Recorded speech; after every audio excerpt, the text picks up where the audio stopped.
Aujourd'hui, nous allons étudier 8 citations indispensables de Marcel Proust.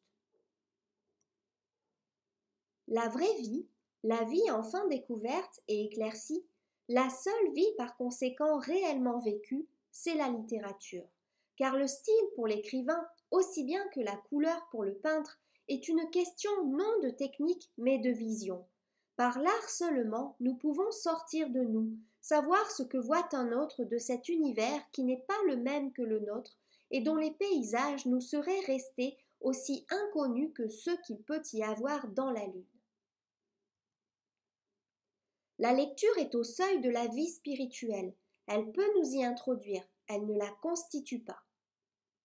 Il devient dangereux au contraire quand, au lieu de nous éveiller à la vie personnelle de l'esprit, la lecture tente à se substituer à elle.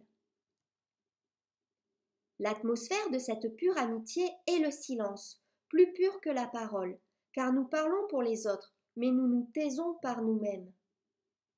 Il n'y a qu'une manière d'écrire pour tous, c'est d'écrire sans penser à personne, pour ce qu'on a d'essentiel et de profond.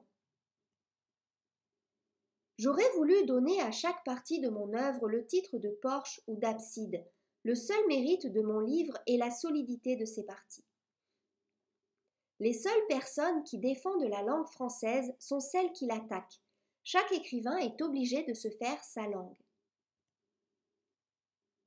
De même, ceux qui produisent des œuvres géniales ne sont pas ceux qui vivent dans le milieu le plus délicat, qui ont la conversation la plus brillante, la culture la plus étendue, mais ceux qui ont le pouvoir, cessant de vivre brusquement pour eux-mêmes, de rendre leur personnalité pareille à un miroir, de telle sorte que leur vie, si médiocre d'ailleurs qu'elle pouvait être mondainement, et même dans un certain sens intellectuellement parlant, s'y reflète, le génie consistant dans le pouvoir réfléchissant et non dans la qualité intrinsèque du spectacle reflété.